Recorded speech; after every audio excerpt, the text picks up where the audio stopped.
सहकारी पीडितका सम्बन्धमा उचित निर्णय लिनेछौँ र जोसुकै भए पनि सहकारी ठगलाई कानुनी कारबाही गर्नेछौँ। सुशासनका लागि स्टन्ट होइन, सही इन्टेन्सन चाहिन्छ। यस सरकारले आफू अग्लो हुन अरूलाई होचो बनाउने कोसिस गर्ने छैन। आफू गुरुदेखि अर्काको अनुहारमा हिलो स्याप्ने काम पनि गर्दैन। यो सरकारको 5औं प्राथमिकता हो। सभामुख महोदय, यी 5 प्राथमिकता बाहेक सरकारले सार्वजनिक सेवा प्रभावकारी बनाउन र नागरिकको दैनन्दिन जीवनलाई सहज बनाउन अन्य सेवा प्रवाह, नीति निर्माण र विकास सम्बन्धी कामहरू गर्दै जानेछ। तर एउटा कुरा खुलस्त भन्न चाहन्छु, दुनियाँका अगाडि दुनियाँले सुन्ने गरी भन्न चाहन्छु, भ्रष्टाचार गर्दैनौँ, भ्रष्टाचार सहन्नौँ, कसैलाई भ्रष्टाचार गर्न दिन्नौँ। भ्रष्टाचार र अख्तियारको दुरुपयोगसँग जोडिएका विषयको छानबिन तथा अनुसन्धान गर्छौँ। यसमा ढुक्क भए हुन्छ। कुनै कालखण्डमा भएका भ्रष्टाचार र जो कोही भ्रष्टाचारी उप कानुनी कारबाही अघि बढाउँछौँ। भ्रष्टाचारी एक दिन कानुनको कठघरामा पुग्नेछ भन्ने विश्वास समाजमा स्थापित गराउँछौँ। 7 बुँदे सहमति यस प्रकार छ। 1. सर्वप्रथम त म यस गरिमामय सदन मार्फत देश र जनताका निम्ति आफ्नो अमूल्य जीवन अर्पण गर्ने ज्ञात अज्ञात शहीदहरूको विशेष स्मरण गर्दै ती सम्पूर्ण वीर वीराङ्गनाहरूप्रति हार्दिक श्रद्धाञ्जली अर्पण गर्दछु। देशलाई विकास र समुन्नतिको दिशामा अघि बढाउने शहीदहरूका महान सपनालाई साकार पार्ने दृढ सङ्कल्प पनि गर्दछु। साथै यस राष्ट्रको जीवनमा अमूल्य योगदान दिने पुष्पलाल, बीपी कोइराला, गणेशमान सिंह र मदन भण्डारी लगायत सम्पूर्ण अग्रजहरूप्रति उच्च सम्मान व्यक्त गर्दछु। आज आदरणीय नेता बीपी कोइरालाजीको 42औं स्मृति दिवस पनि हो। यस घडीमा म उहाँप्रति हार्दिक श्रद्धासुमन अर्पण गर्न चाहन्छु। नेपाली समाजको परिवर्तन र रूपान्तरणमा उहाँले पुर्याएका योगदानहरूको सम्मान गर्दछु र उहाँप्रति अत्यन्तै आदरभावका साथ श्रद्धाञ्जली अर्पण गर्दछु। सभामुख महोदय, मनसुन सुरु भए यता मुलुक बाढी पहिरो लगायत प्राकृतिक विपदको भीषण चपेटामा परेको छ। धनजनको व्यापक क्षति भएको छ।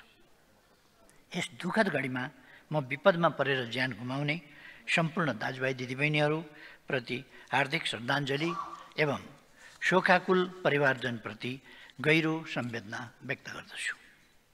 साथै सम्पूर्ण घाइतेहरूको शीघ्र स्वास्थ्य लाभको कामना गर्दछु।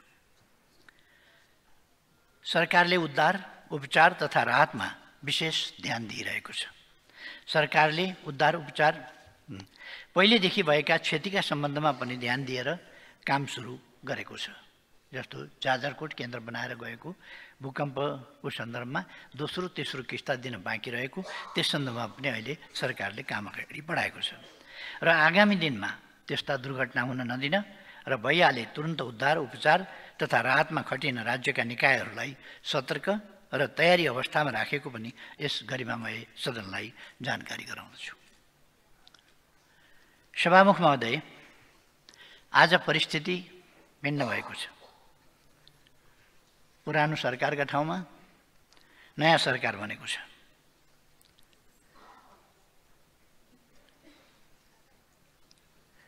संविधान र कानुन बमोजिम म यस सदनबाट सदनको बहुसङ्ख्याबाट प्रधानमन्त्री नियुक्त भएको छु र यसै सन्दर्भमा संविधान र कानुन बमोजिम प्रधानमन्त्रीको रूपमा विश्वासको मत लिन यहाँ उपस्थित भएको छु। मलाई विश्वासको मत दिनुअघि यस सम्मानित सदनले मलाई विश्वासको मत दिनुपर्ने कारण संक्षिप्त रूपमा आग्रह गर्न चाहन्छु। सबैभन्दा पहिला हामीले सरकारको जिम्मा लिइरहँदा देशको स्थिति कस्तो थियो भन्ने एउटा सानो झलक यहाँ प्रस्तुत गर्ने अनुमति चाहन्छु। सिङ्गो देश यति बेला निराशामै छ।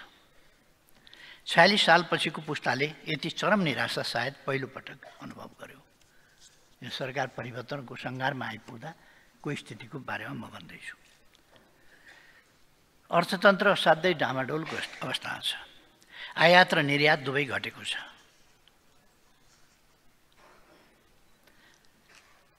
₹1422 अर्ब रुपियाँ राजस्व उठाउने अथवा 14 खरब 22 अर्ब रुपियाँ राजस्व उठाउने लक्ष्य राखेकोमा त्यसको जम्मा बढीमा तानतुन गर्दा पनि 76% मात्र सङ्कलन हुन सक्यो, जबकि निकट विगतमा लक्ष्यभन्दा राजस्व जहिले बढी उठ्ने गरेको थियो। यस परिप्रेक्ष्यमा लक्ष्यभन्दा 24% कम राजस्व सङ्कलन हुनुले देशको अर्थतन्त्रमा कति ठुलो समस्या सिर्जना भएको छ भन्ने देखाउँछ। अहिले ब्याङ्कहरूमा पैसा थुप्रिएको छ। कहिले यसबीचमा यसअगाडि कहिले तरलताको चरम अभाव देखियो।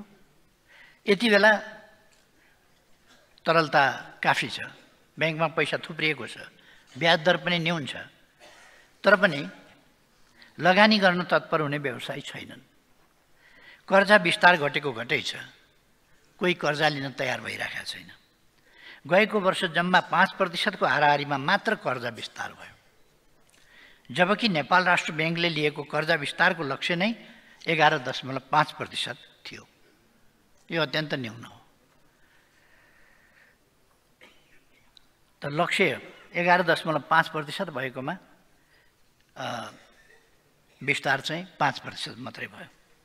ऋण लिएर तिर्न नसकेका कारण कालो सूचीमा पर्नेको सङ्ख्या बढ्दो छ। बजारमा माग घटेको छ। व्यवसायीहरूले सहयोग र प्रोत्साहन पाउनुको साटो सरकारी निकायबाटै अनावश्यक दुख पाएको गुनासो गरेछन्। सरकार स्टन्टबाज भयो, सरकारले थुन्ने अनि सुन्ने काम गर्यो भन्ने जस्ता गुनासा बोकेर सरकारी निकाय धाउँदै निजी क्षेत्रले आफ्नो व्यवसायमा काम गर्ने फुर्सद नै पाएन। यस्तो लाग्छ घटेको बजार माग र सरकारी तौर तरिकाका कारण उद्योगी व्यवसायीहरू मरिच झैँ चाउरिएका छन्। विकास निर्माणका काम लथालिङ्ग छन्। करिब 60 लाख भन्दा बढी जनता निरपेक्ष गरिबीको बुङ्ग्रोमा पिल्सिरहेका छन्। भ्रष्टाचारले सीमा नाएको छ। त्रिभुवन अन्तर्राष्ट्रिय विमानस्थलमा विदेश जान लामबद्ध युवा युवतीहरूको भिड देखिन्छ। युवा पुस्ता विदेशिदा उच्च शिक्षा अध्ययन गराउने शिक्षण संस्थाहरूले अभूतपूर्व सङ्कटको सामना गरिरहेका छन्। मलाई सबैभन्दा डर लागेको कुरा देशप्रति आम जनताको भरोसा टुटेको स्थिति, तिनको मनोबल नराम्ररी गिरेको अवस्था। देशमा व्याप्त यही गहिरो निराशा हटाउन, जनतामा आशा र उत्साहको सञ्चार गर्न अनि देशलाई तीव्र आर्थिक वृद्धिको दिशामा लैजान अहिलेको सरकार बनेको हो। यसमा सबै स्पष्ट हुनुभयो हुन्छ। जनतामा भरोसा जगाउने गरी काम गर्न हाम्रो सरकारका मुख्य 5 वटा प्राथमिकता रहेका छन्। पहिलो प्राथमिकता, थालेको काम सक्ने। एउटा चर्चित अङ्ग्रेजी भनाइ छ, WIP अर्थात् वर्क इन प्रोग्रेस। हाम्रो विकास निर्माणको काम पनि सधैँ यस्तै भइरहेको छ। जहिल्यै काम भइरहेको हुने तर कहिल्यै नसकिने। म एउटा उदाहरण पेश गर्छु। आर्थिक वर्ष 2065-66 मा कालीकोट जिल्लाको खुलालुदेखि हुम्ला जिल्लाको सलिलासम्म 123 किलोमिटर सडक कालोपत्रे स्तोन्नति गर्ने एउटा आयोजना सुरु भयो 65-66 मा। गएको केही दिन अघि म रिपोर्टहरू हेर्दै थिएँ। विगतका 16 वर्षमा यस आयोजनाको भौतिक प्रगति जम्मा 15% पुगेको रहेछ। अझ मलाई उदेक लागेको कुरा के भने, यो आयोजना सम्पन्न गर्नुपर्ने निकायले तयार पारेको रिपोर्टमा आयोजना सम्पन्न गर्नुपर्ने मिति यकिन भइ नसकेको भनेर लेखेको रहेछ। एकातिर राष्ट्रिय गौरवको आयोजना भन्ने, तर वर्षभरिमा 1% प्रगति पनि हासिल नगर्ने, कहिलेसम्म सक्छु भनेर टुङ्गो समेत लगाउन नसक्ने आयोजनालाई राष्ट्रिय गौरवको आयोजना चाहिँ भनिरहने। यस्तो विकासको मोडल बोकेर हामी समृद्धिको गफ गरिरहेका छौँ। म सिङ्गो देशलाई भन्न चाहन्छु, अब हामी विकासको मामिलामा देखिएको यस्तो अनुशासनहीनताको अन्त्य गर्दछौँ। सबै मन्त्रालय अन्तर्गत अहिलेसम्म सुरु भएका सबै परियोजनालाई समयमै सम्पन्न गर्नेमा हाम्रो सम्पूर्ण शक्ति केन्द्रित गर्छौँ। यो सरकार काम भइरहेको छ भन्न होइन, थालेको काम सकियो भनेर सुनाउन आतुर छ। यसका लागि हामी मुख्यतः 4वटा काम गर्नेछौँ। पहिलो, क्षमता वृद्धि। नेतृत्वको हिसाबले मन्त्री परिषद र सम्पूर्ण मन्त्रालयको क्षमता वृद्धि गर्नु मेरो दायित्व हो। कहिलेकाहीँ मनसाय गलत नभए पनि काम गर्ने तौर तरिका नजानेर हामी परिणाम निकाल्न नसक्ने रहेछौँ। त्यसैले आफ्नो मन्त्रालयको कामलाई कसरी व्यवस्थित गर्ने, कामको प्रगति भयो या भएन त्यसको मूल्याङ्कन कसरी गर्ने, आफ्नो मन्त्रालयको मुख्य प्रगति सूचक की पर्फर्मेन्स इन्डिकेटर कसरी तय गर्ने, त्यसको रेकर्ड कसरी राख्ने, सरकारको भिजनसँग आफ्नो मन्त्रालयलाई कसरी सामञ्जस्य गर्ने, अलाइन कसरी गर्ने, बजेटको मोनिटरिङ कसरी गर्ने भन्ने कुरामा अध्यावधिक गराउन विशेष व्यवस्था गर्नेछु। दोस्रो, मूल्याङ्कन। हामी खर्च गर्ने क्षमता बढाउनेछौँ। एउटा समस्या के पनि भइरहेको छ भने बजेट छुट्याइन्छ, रकम छुट्याइन्छ, योजना राखिन्छ, तर खर्च हुँदैन र योजनाहरू अधुरा छुट्छन्।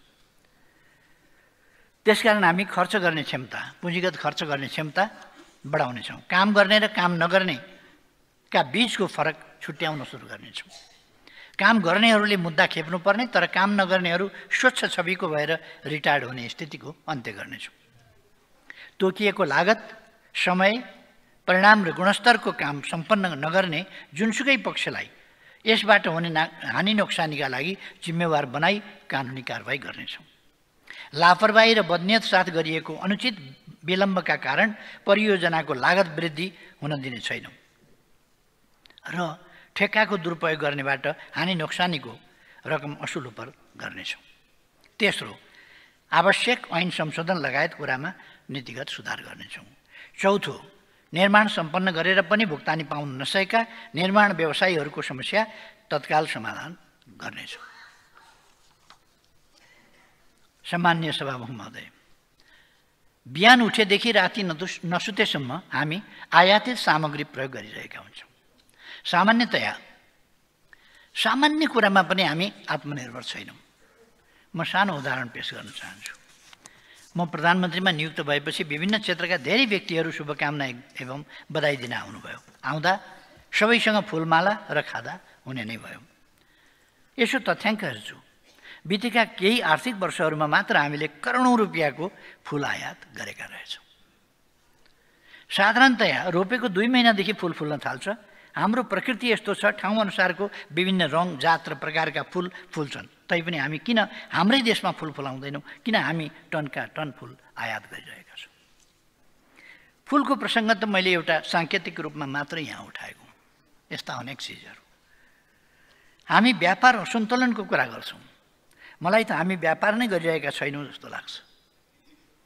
गएको आर्थिक वर्षको पहिलो 11 महिनामा 1454 अर्ब रुपियाँको आयात गर्दा हामीले करिब 140 अर्ब रुपियाँको निर्यात गरेछौँ। यो तथ्याङ्क पनि अलिक फरक ढङ्गले बुझ्नुपर्छ। यसमा अरूले बेची मात्र रहेका छन्, हामी चाहिँ किनी मात्र रहेका छौँ। बिक्री नगर्ने, खरिद मात्र गरिरहने पनि व्यापार हुन्छ र अब हामीले व्यापार गर्न सुरु गर्नुपर्छ। आयात प्रतिस्थापन गर्ने र स्वदेशी कच्चा पदार्थमा आधारित उपभोग्य वस्तु उत्पादन गर्ने उद्योगको प्रवर्धन गर्नु यस सरकारको दोस्रो प्राथमिकता हो। यसका लागि अर्थ लगायतका मन्त्रालयसँग समन्वय गरी उद्योग, वाणिज्य तथा आपूर्ति मन्त्रालयले 3 महिनाभित्र स्पष्ट मार्गचित्र तयार पार्नेछ। हामी व्यवसाय मैत्री वातावरण तयार पार्नेछौँ। उद्योग व्यवसाय दर्ताका लागि सुरुकै बिन्दुमा सबै प्रकारका स्वीकृतिहरू उपलब्ध हुने व्यवस्था हुनेछन्। निवेदन परेको 7 दिनभित्र स्वीकृति दिने, स्वीकृति दिन नसकिने भए कारण खोली स्वीकृति नहुने जानकारी दिने र समय लाग्ने भए के कारणले कति समय लाग्ने हो सो कुरा खुलाई जानकारी दिने व्यवस्था गर्नेछौँ। निर्धारित समयभित्र स्वीकृति नदिने कर्मचारीलाई सजाय गर्ने व्यवस्था सहितको कानुनी व्यवस्था गरिनेछ। स्टार्टअप, आइटी, हाई ग्रोथ इन्टरप्राइजेसलाई उत्प्रेरित गरी देशभित्र आर्थिक अवसर सिर्जना गर्न अर्थ मन्त्रालयले विद्यमान कानुनी र वित्तीय संरचनाहरूको अध्ययन गर्नेछ। स्टार्टअपहरूलाई प्रोत्साहन एवं सहजीकरणका लागि प्रधानमन्त्री तथा मन्त्री परिषदको कार्यालयले एकद्वार प्रणालीको एक विशेष संयन्त्र तयार पार्नेछ। निजी क्षेत्रलाई ग्रोथ इन्जिन बनाई उत्पादन, उद्योग र सेवा क्षेत्रमा व्यापक लगानी गराउने, उत्पादन बढाउने र रोजगारी सृजना गर्ने काममा केन्द्रित गराउनेछौँ। सहकारीहरूको नियमन गर्नेछौँ, बचत परिचालन गराउनेछौँ। प्राथमिकताका आधारमा राज्यको लगानी स्वास्थ्य, शिक्षा, सुरक्षा, सामाजिक संरक्षण र ठूला पूर्वाधार निर्माण गरी 5 ठाउँमा केन्द्रित गराउनेछौँ। लगानी जुटाउन सरकारले विकास निर्माणको फाइनान्सिङको मोडालिटी परिवर्तन गर्नेछ। सरकारले विकास ऋणपत्रहरू जारी गर्नेछ। सम्मिलित वित्त, सम्पत्ति मुद्रीकरण, ब्लेन्डेड फिनान्स, एसेट मोबिलाइजेसन जस्ता वैकल्पिक वित्तीय स्रोतको परिचालन गर्नेछ। यस सरकारले देशभित्र भएका सम्पूर्ण स्रोतहरूको कमान्ड गर्छ। देश बाहिरबाट प्राप्त गर्न सकिने स्रोत र साधनलाई आकर्षित गर्छ। हामीसँग स्रोत सीमित छ, तर विकासमा हामीले तीव्र फड्को क्वान्टम लिप मार्नु परेको छ। हाम्रो विकासको ढाँचा, गति र संस्कृति परिवर्तन नगरी भएकै छैन।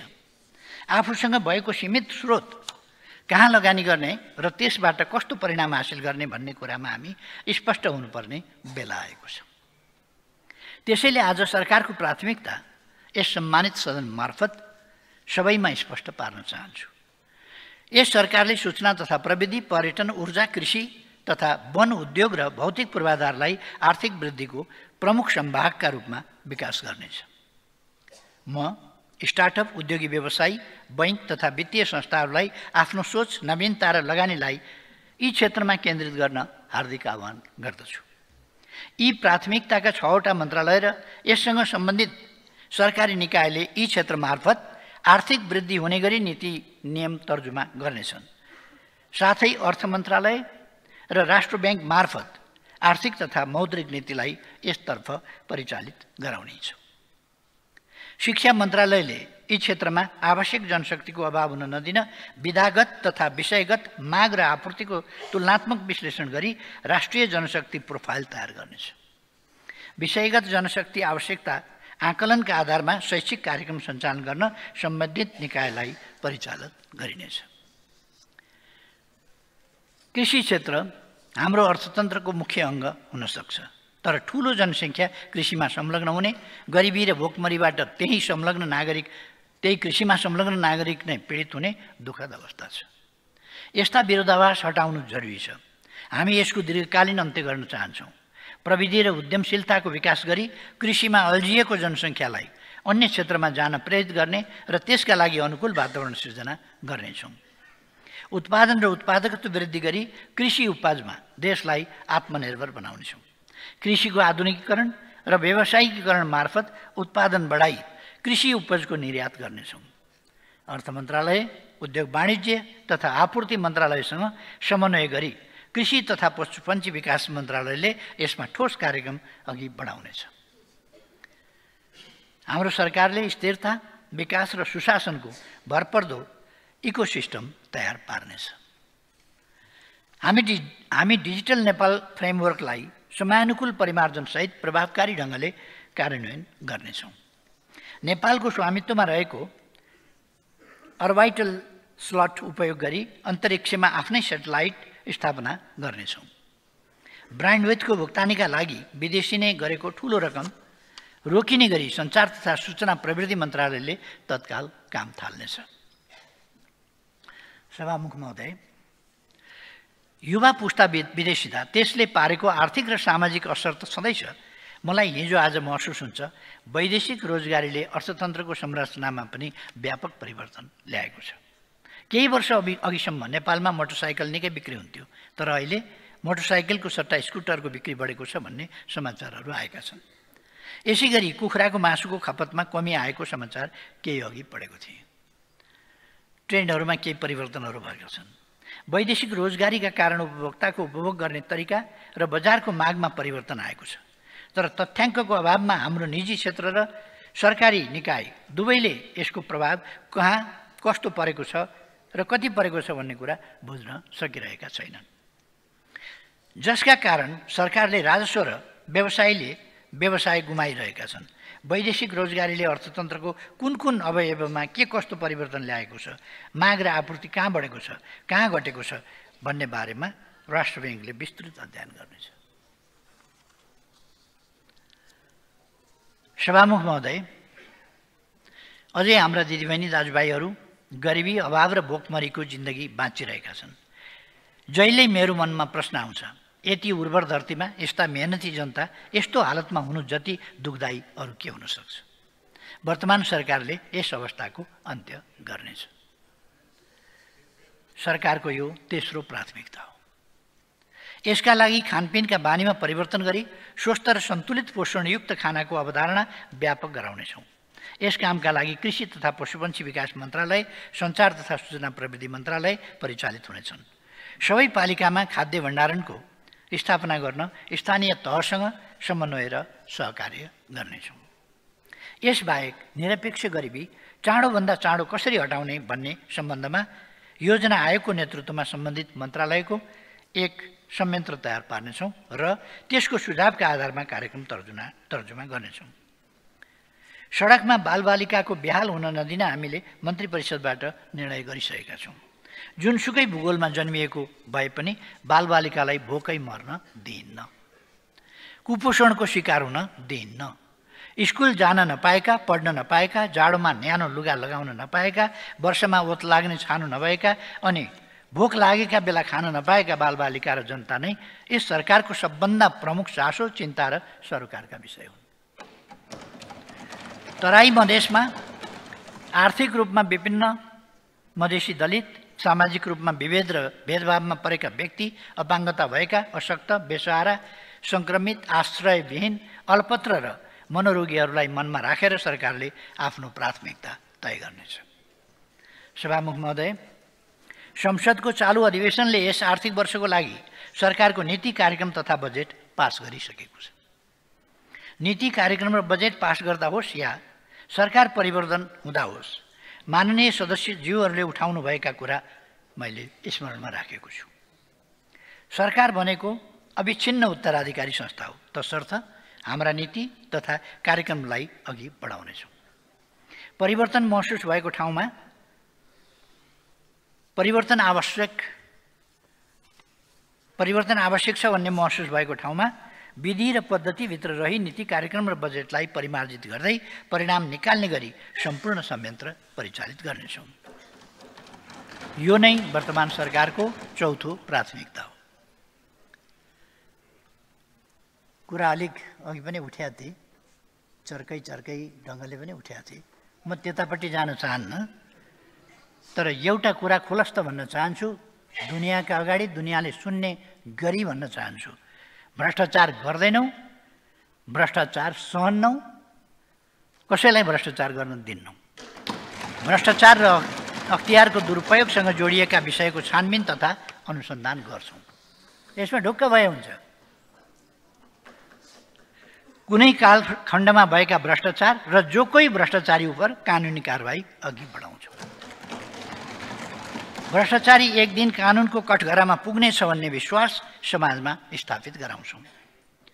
सहकारी पीडितका सम्बन्धमा उचित निर्णय लिनेछौँ र जोसुकै भए पनि सहकारी ठगलाई कानुनी कारबाही गर्नेछौँ। सुशासनका लागि स्टन्ट होइन, सही इन्टेन्सन चाहिन्छ। यस सरकारले आफू अग्लो हुन अरूलाई होचो बनाउने कोसिस गर्ने छैन। आफू गुरुदेखि न अर्काको अनुहारमा हिलो स्याप्ने काम पनि गर्दैन। यो सरकारको पाँचौं प्राथमिकता हो। सभामुख महोदय, यी 5 प्राथमिकता बाहेक सरकारले सार्वजनिक सेवा प्रभावकारी बनाउन र नागरिकको दैनन्दिन जीवनलाई सहज बनाउन अन्य सेवा प्रवाह, नीति निर्माण र विकास सम्बन्धी कामहरू गर्दै जानेछ। त्यसमध्ये केही कामहरूलाई म यहाँ छोटकरीमा राख्न चाहन्छु।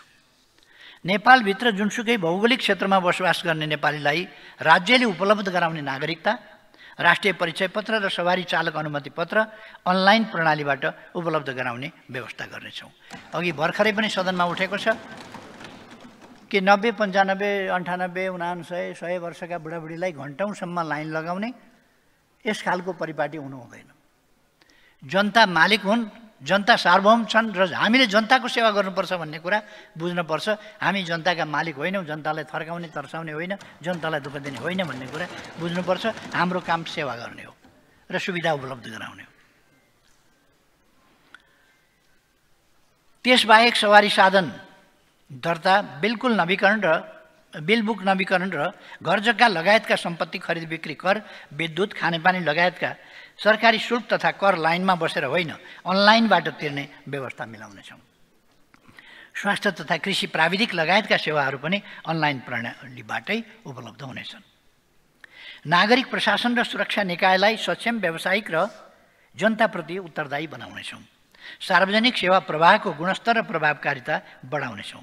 विद्यालय शिक्षा विधेयक, निजामती विधेयक लगायत सदनमा विचाराधीन एवं निर्माण गर्नै पर्ने करिब 2 दर्जन नयाँ ऐन तर्जुमा गर्नेछौँ। नेपाललाई आकर्षक अन्तर्राष्ट्रिय पर्यटकीय गन्तव्यको रूपमा विकास गर्नेछौँ। जैविक विविधता तथा पर्यावरण प्रणालीको दिगो संरक्षण गर्ने र जलवायु परिवर्तनका असर कम गर्ने गरी रणनीति तर्जुमा गरी कार्यान्वयन गर्नेछौँ। जलवायु परिवर्तन तथा माउन्टेन इकोनोमी प्रति विश्वको ध्यानकर्षण गर्ने समेतको उद्देश्यले प्रस्तावित सगरमाथा संवादको परराष्ट्र मन्त्रालयले तयारी गर्नेछ। निरोगी नेपालको सरकारको मुख्य स्वास्थ्य नीति हुनेछ। यसका लागि निरोधात्मक र प्रतिरोधात्मक दुवै पद्धति अवलम्बन गरिनेछ। गर्भवती महिला, ज्येष्ठ नागरिक, फरक क्षमता भएका नागरिक र बेसारा नागरिकहरूको स्वास्थ्योपचार तथा पोषणको जिम्मा सरकारले लिनेछ। सुकुम्बासी मुक्त हलिया, मुक्त कमैया र अव्यवस्थित बसोबासीका समस्या समाधान गरिनेछ। हरेक कामलाई मर्यादित बनाइनेछ। श्रमिकको हक, हित र कल्याण सरकारको प्राथमिकता हुनेछ। कर्मथलोमा हुने सबै प्रकारका विभेदको अन्त्य गरिनेछ। श्रमिक तथा कर्मचारीलाई सामाजिक सुरक्षा प्रणालीमा आबद्ध गरिनेछ। वैदेशिक रोजगारीलाई सुरक्षित, मर्यादित र व्यवस्थित गरिनेछ। विदेशबाट फर्केका व्यक्तिहरूको ज्ञान, सिप र पुँजीको सदुपयोग गर्न श्रम, रोजगार तथा सामाजिक सुरक्षा मन्त्रालयले अभियान नै सुरु गर्नेछ। खेललाई राष्ट्रिय एकता, अन्तर्राष्ट्रिय प्रतिष्ठा र मित्रता अभिवृद्धि गर्ने माध्यमका रूपमा विकास गरिनेछ। सामाजिक सद्भाव, राष्ट्रिय एकता, सांस्कृतिक र धार्मिक सहिष्णुता एवं उदार मूल्यहरूको अभिवृद्धि गरिनेछ। कानुनको शासन, स्वतन्त्र न्यायालय, शक्ति पृथकीकरण, नियन्त्रण र सन्तुलन तथा जनताका हक र अधिकारको प्रत्याभूति गरिनेछ। न्यायालयप्रति जनताको विश्वास र भरोसा अभिवृद्धि गर्न आवश्यक सुधारका प्रक्रिया अघि बढाइनेछ। सभामुख महोदय, हाम्रो विदेश नीति स्वाधीनता, स्वाभिमान र विकासबाट निर्देशित हुन्छ। हामी असल छिमेकीपनमा विश्वास गर्छौँ, त्यस अनुसारको व्यवहार गर्छौँ। हामी छिमेकीका जायज चासो सम्बोधन गर्छौँ, साथै हाम्रा जायज चासो सम्बोधन होस् भन्ने पनि अपेक्षा गर्छौँ। हामी पारस्परिक लाभ, पारस्परिक सम्मानमा विश्वास गर्छौँ। सभामुख महोदय, देशमा जुन किसिमको निराशा छाएको छ त्यसलाई चिर्नका निम्ति राजनीति विकास र समृद्धिको बहसतर्फ मोडिनै पर्छ। देशलाई विकास र समृद्धितर्फ हिँडाउन बलियो प्रणाली नभइकन हुँदैन, नबनाइकन हुँदैन। बिना स्थायित्व बलियो प्रणाली नबन्ने रहेछ भन्ने कुराको हामी आफै साक्षी छौँ। म आज प्रतिपक्ष लक्षित कुनै टिप्पणी गर्न चाहन्न, तर यति चाहिँ भन्छु, नेपाली कांग्रेस र नेकपा एमाले जस्ता बलिया पार्टीले पटक पटक काँध थाप्दा पनि अघिल्लो सरकारले लय समातेन। सरकारले थिति बसाल्न सकेन, थिति बसाल्ने रुचि पनि राखेन, जसको कारण समाजमा अनेकन दूषित परिणाम निस्कने खतरा बढ्यो। त्यसलाई हामीले टुलटुल हेरेर बस्न सकेनौँ। यही कुरालाई आत्मसात गरी पुरानो सरकारको ठाउँमा यो नयाँ सरकार बनाएका हौँ। हामी सबैलाई थाहा छ, नेकपा एमाले र नेपाली कांग्रेस प्रतिस्पर्धी पार्टी हुन्। हामी विचारमा प्रतिस्पर्धा गर्छौँ, तर खास समयमा यी दुई पार्टीले सहकार्य गरेका छन् र देशलाई परिणाम पनि दिएका छन्। 7 सालमा राणा शासनको अन्त्यका लागि एक भएका थिए। 46 सालमा निरङ्कुश राजतन्त्र र पञ्चायत फाल्नका लागि एक भएका थिए। 62-63 मा देशमा फैलिएको शस्त्र हिंसाको आगो निभाउन र राजतन्त्र फाल्न एकमत भएका थिए। त्यसैको जगमा अरू शक्तिलाई साथमा लिँदै यी दुई पार्टीले संविधान निर्माणको नेतृत्व गरे। यसपटक फेरि हामीले 7 बुँदे सहमति गरी सहकार्यको थालनी गरेका छौँ। नेकपा एमाले र नेपाली काङ्ग्रेस बीच भएको त्यो 7 बुँदे सहमति जस्ताको तस्तै यस सम्मानित सदनलाई जानकारी गराउने अनुमति चाहन्छु। 7 बुँदे सहमति यस प्रकार छ। 1. आम जनताको चाहना बमोजिम राष्ट्रिय हितको रक्षा गर्न, भ्रष्टाचार नियन्त्रण गरी मुलुकमा सुशासन कायम गर्न, राष्ट्रको विकास निर्माण अभियानलाई तीव्रता दिन, राजनीतिक स्थिरताका लागि अन्य राजनीतिक दललाई समेत सहभागी गराई संविधानको धारा 76(2) अन्तर्गत राष्ट्रिय सहमतिको सरकार निर्माण गर्ने। 2. राष्ट्रिय सहमतिको सरकारले संविधान प्रारम्भ भए पश्चात अभ्यासमा देखा परेका सबल पक्ष र दुर्बल पक्ष तथा जटिलताको समीक्षा गरी राजनीतिक स्थायित्वको लागि संविधानमा आवश्यक संशोधन र तदनुकूलको कानुन निर्माण गर्ने विषयलाई प्राथमिकता दिने। 3. अर्थतन्त्रमा विद्यमान शिथिलतालाई अन्त्य गरी विश्वसनीय व्यावसायिक वातावरण तयार गरी आर्थिक गतिविधिलाई चलायमान बनाउने, आन्तरिक र बाह्य लगानीलाई प्रोत्साहन गरी मुलुकभित्र पर्याप्त र मर्यादित रोजगारी सिर्जना गर्ने। 4. राष्ट्रिय सहमतिको सरकारको नेतृत्व सरकार गठन भएको मितिले 2 वर्षसम्म नेकपा एमालेका अध्यक्ष केपी शर्मा ओलीले र त्यसपछि 84 मङ्सिरमा हुने आम निर्वाचनसम्म नेपाली काङ्ग्रेसका सभापति माननीय श्री शेरबहादुर देउवाले गर्ने। राष्ट्रिय हितको रक्षा गर्न, भ्रष्टाचार नियन्त्रण गरी मुलुकमा सुशासन कायम गर्न, राष्ट्रको विकास निर्माणको अभियानलाई तीव्रता दिन, राष्ट्रिय सहमतिको सरकार सञ्चालनका आधार र न्यूनतम साझा कार्यक्रम तर्जुमा गरी सोही आधारमा सरकार सञ्चालन गर्ने। 6. राष्ट्रिय सहमतिको सरकारका लागि 2 प्रमुख राजनीतिक दलको नेतृत्वदायी भूमिका र समानताको आधारमा समान हैसियतमा सरकारमा सहभागिता रहने र अन्य राजनीतिक दललाई समेत सरकारमा समावेश गर्ने। र 7. राष्ट्रिय सहमतिको सरकारको मर्म र भावना अनुरूप प्रदेश सरकारको गठन र सञ्चालन गर्ने र जनभावना अनुरूप प्रदेश तथा स्थानीय तहमा हुने विकास निर्माणको कामलाई तीव्रता दिने। 7 वटा बुँदा किन लुकाइयो भनेका बुँदा लुकाउनु पर्ने कुरा केही थिएन, बजारमा आइसकेका थिए। 7 वटा कुरा यिनै हुन्, देशको पक्षमा, जनताको पक्षमा, लोकतन्त्रको पक्षमा, स्थिरता स्थायित्वको पक्षमा, विकासको पक्षमा, सुशासनको पक्षमा यी बुँदाहरू छन्। त्यसकारण यहाँ लुकाइरहनु पर्ने केही पनि छैन। त्यसकारण मैले सम्मानित सदनमा औपचारिक ढङ्गले आफूले बोल्दाखेरि पहिलोपल्ट नै मैले राखेको छु। हामीले यसबीचमा शान्ति प्रक्रियाका कामहरूलाई लगभग टुङ्गो लगाएका छौँ र अब ट्रान्जिसनल जस्टिसको काम बाँकी छ। त्यसलाई अविलम्ब अगाडि बढाउनै सरकारको नीति छँदैछ। त्यसमा म फेरि स्पष्ट गर्न चाहन्छु र यसमा सबैको सहयोग पनि चाहन्छु। सभामुख महोदय,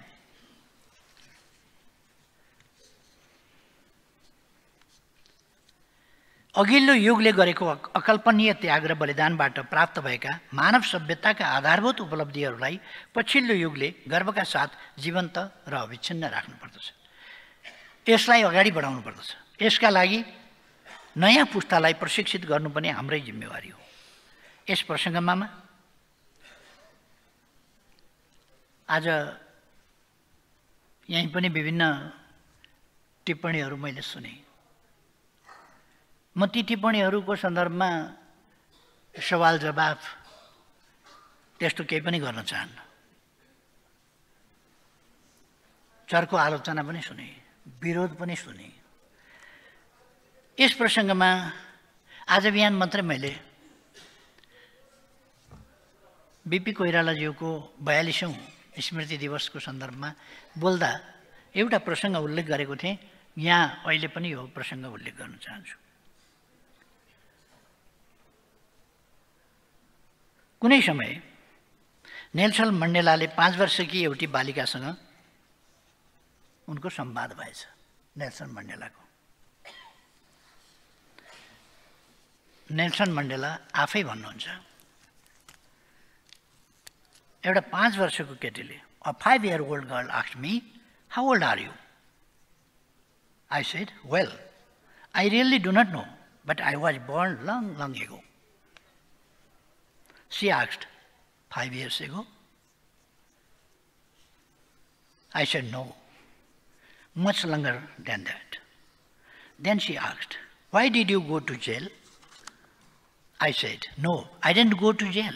Some people sent me there. Who? I said, the people who didn't like me.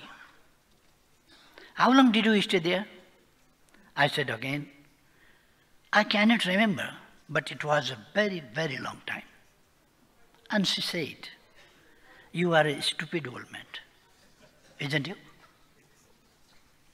And you? अर्थात् यस्तो आक्रोशहरू आउँदो रहेछ। नेल्सन मण्डेलाले 5 वर्षकी बच्चीसँग कुरा गर्दा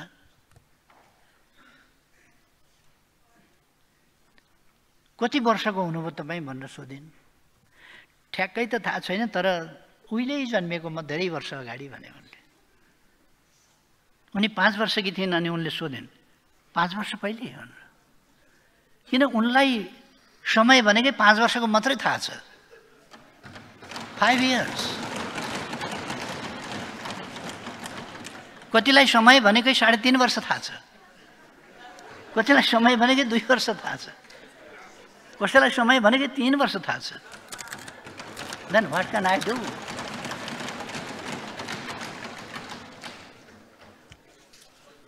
पाँच वर्ष पहिले बुढो मान्छेलाई सोधेको त्यो बच्चीले इनोसेन्टली, केही छैन, तर उहिले जन्मियो, कहिले 5 वर्ष पहिले हो अनि त्योभन्दा धेरै धेरै अगाडि। फेरि उनले सोधिन्, तपाईँ जेल किन जानुभयो त? नेल्सन मण्डेलाको जवाब छ, म गएको होइन, केही मान्छेहरूले मलाई त्यहाँ पठाए, जेलमा मलाई हाले। को? कसले? मण्डेलाको जवाब छ, जसले मन पराउँदै थिए ती केही मान्छेहरूले मलाई जेलमा हाले। How long did you stay there? अनि कति लामो बस्नुभयो त तपाईँ त्यहाँ? मैले भने, म धेरै सम्झिन्न, तर यो धेरै लामो लामो समय थियो। एन्ड सी सेड, अनि उनले भनिन्, you are a stupid old man. बेकारको जेल किन बस्या? बेकार कुटाइ किन खाएको? बेकार भूमिगत किन गएको? बेकार नारा जुलुस किन गर्या? वारेन्टेड भएर किन हिँड्या?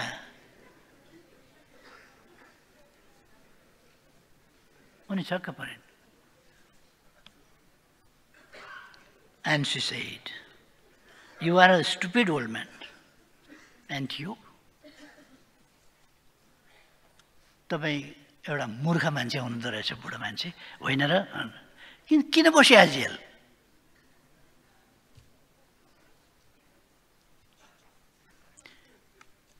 त्यो बच्चीसँग रिसाउने होइन, त्यो बच्चीलाई सम्झाउने काम नेल्सन मण्डेलाको हो। That's my answer.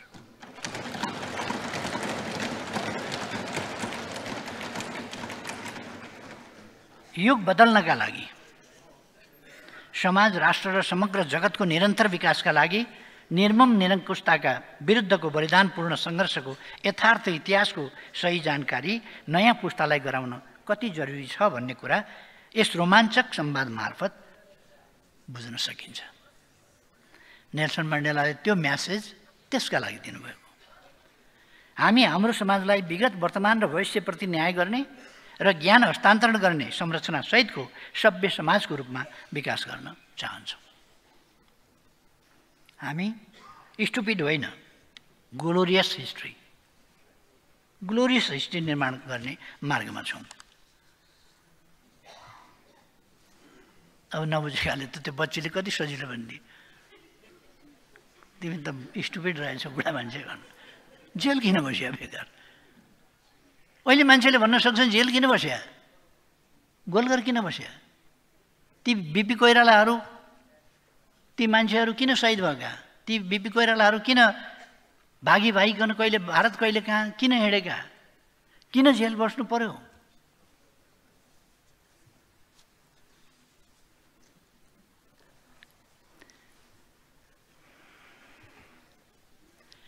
अहिले हाम्रो यो प्रयास कार्यान्वयनमा जान साथ उत्साहको श्रृङ्खला प्रारम्भ भएको छ।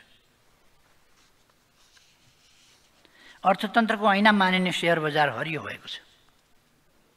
50 लाखभन्दा बढी लगानीकर्ताहरू संलग्न सेयर बजार पछिल्लो 2 सातामा 400 अङ्कले बढेको छ। नेप्से 27 महिना यताकै उच्च भएको छ। हाम्रो सरकारप्रति जनताले देखाएको विश्वास र भरोसाको प्रमाण यो हो। म यस सम्मानित सदन मार्फत सम्पूर्ण दिदीबहिनी दाजुभाइहरूलाई भन्न चाहन्छु, अब सेयर बजार मात्र होइन, देशको पुरै बजार चलायमान हुनेछ। सिङ्गो देशलाई चलायमान बनाउने आत्मविश्वास हामीसँग छ, किनभने हामीले लामो अनुभव बटुलेका छौँ। हामीसँग 72 सालको भूकम्पपछिको पुनर्निर्माणमा अन्तर्राष्ट्रिय जगतले समेत प्रशंसा गर्ने गरी काम गरेको अनुभव छ। क्षतिग्रस्त लाखौँ निजी निवास, हजारौँ सांस्कृतिक सम्पदा, विद्यालय भवन र सरकारी कार्यालयहरूको पुनर्निर्माण गरेको अनुभव छ। लगातार 7% माथिको आर्थिक वृद्धि हासिल गर्दै विश्वको ध्यान आकृष्ट गरेको अनुभव छ। विश्व ब्याङ्कले नेपाललाई दक्षिण एसियाको साइनिङ स्टार भन्दा सिङ्गो देश गदगद बनेको अनुभव पनि छ। निरपेक्ष र बहुआयामिक गरिबी घटाइएको पनि अनुभव छ। सबैसँग मित्रता छैन, कसैसँग शत्रुता भन्ने मान्यताबाट निर्देशित हुँदै बाह्य सम्बन्ध विस्तार र सुदृढीकरणमा काम गरेको अनुभव पनि छ। हामीसँग अभूतपूर्व राष्ट्रिय सहमतिका साथ संविधान संशोधन गराएको अनुभव पनि छ। सभामुख महोदय, संविधान भनेको असंशोधनीय विषय होइन। संविधान देश र जनताको हितका लागि साधन हो, साध्य होइन। आवश्यकताले संविधान ऐन कानुनमा संशोधन र परिमार्जन हुन्छ। तर संविधान संशोधन गर्नु पक्षगमन हो भन्ने कतिपयको भनाइ पनि सुनेको छु। अर्को कुरा, यस देशमा डेमोक्रेसीका लागि, डेमोक्रेसी भन्ने शब्द कसले सुनाइदियो? कसले सुनायो डेमोक्रेसी भन्ने शब्द? नेपालमा कङ्ग्रेसले सुनायो होला, एमाले सुनायो होला नि, यिनै पार्टी होला नि, कम्युनिस्ट काङ्ग्रेस, यिनीहरूले सुनाएको होला डेमोक्रेसी भन्ने। पार्टी सिस्टम कसले सुनायो? कसले पार्टी बनायो? यिनै पार्टी होला नि।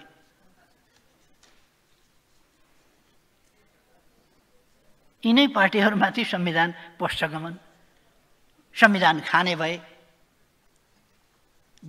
पञ्चायतकालमा जन्म सङ्ग्रहका बेला बच्चा बच्ची रोयो, कल गर्यो भने ए नबोल जन्म सङ्ग्रह भाँडिन्छ हुँदैन भन्नु।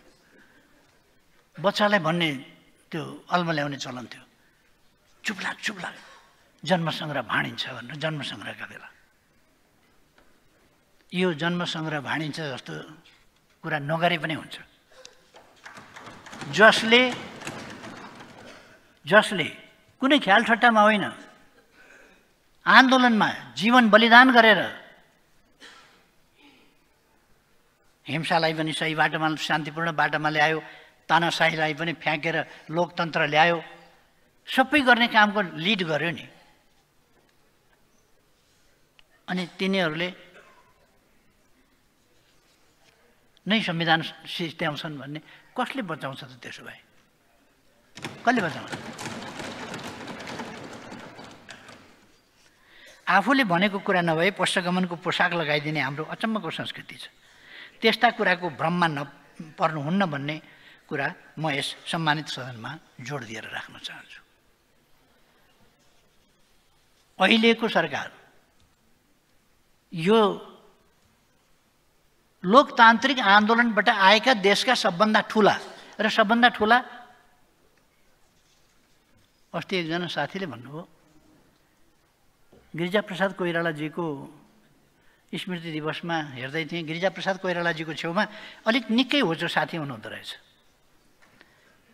उहाँले के भन्नुभयो भने यो गिरिजाप्रसादजीको छेउको दोस्रो अग्लो मान्छे चाहिँ म हुँ भनेर, किन दुईजनाको फोटो थियो, दोस्रो अग्लो उहाँ नै हुनुहुन्थ्यो। नेकपा एमाले र नेपाली कङ्ग्रेस भनेको त्यस्तो दोस्रो अग्लो होइन। यी हैसियत भएका पार्टीहरू हुन्, नेपालमा आन्दोलन गरेर इतिहास बोकेर आएका पार्टी हुन्, अनुभव लिएर आएका पार्टी हुन्, बलिदान दिएर आएका पार्टी हुन्। त्यसकारण यी पार्टीहरूलाई होच्याउने गरी बोल्ने अभ्यास गर्दाखेरि पनि यत्रो ठुलो नाजायज बोलेर अभ्यास किन गर्नु? जायजै बोलेर अभ्यास गर्दा हुन्छ नि।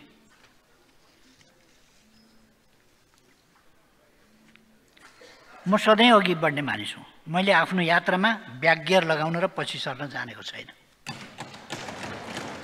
हामी सबैले महसुस गरेको कुरा अहिले विकासको मुख्य तगारो अस्थिरता हो। अस्थिरता हटाउन संविधानमा संशोधन चाहिन्छ भने हामीले गर्नुपर्छ। हामीले बुझ्नुपर्ने कुरा के छ भने संविधान विकासको भाग हुनुपर्छ, बाधक होइन। विकासको लागि संविधान जहाँनेर बाधक बनेको छ त्यहाँ संशोधन हुन्छ।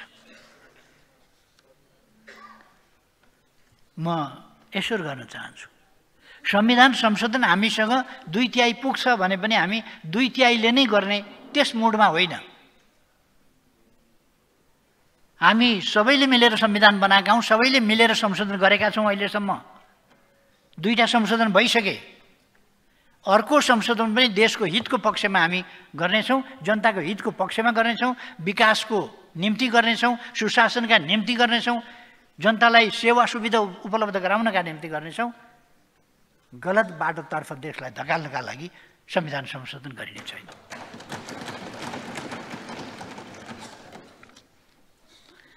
मलाई आशा छ यस मामिलामा सिङ्गो देश एक हुनेछ, यसमा राष्ट्रिय सहमति हुनेछ। अन्त्यमा देशमा छाएको निराशा चिर्न सबै दल र माननीय सदस्यहरू असहमत हुनुपर्ने कारण म देख्दिनँ। देशमा देखा परेको यो आर्थिक सङ्कटको घडीमा मलाई विश्वासको मत दिएर सिङ्गो सदन एक भएको सन्देश दिई आम जनतालाई उत्साहित र उत्प्रेरित गर्न म यस सम्मानित सदनलाई हार्दिक अनुरोध गर्न चाहन्छु। राष्ट्रिय राजनीतिलाई देश केन्द्रित, जनता केन्द्रित तर्फ लगाउँ, मेरो आग्रह छ। विकासका प्रश्नहरूमा केन्द्रित हौँ, सुशासनका प्रश्नहरूमा केन्द्रित हौँ, मेरो आग्रह छ। र यही आग्रह साथ सम्माननीय सभामुख महोदय, यही विश्वासका साथ सभामुख महोदयको अनुमतिले नेपालको संविधानको धारा 76 को उपधारा 4 बमोजिम प्रतिनिधि सभाबाट विश्वासको मत प्राप्त गर्न प्रतिनिधि सभा नियमावली 2079 को नियम 155 बमोजिम प्रस्ताव प्रस्तुत गर्दछु। धन्यवाद।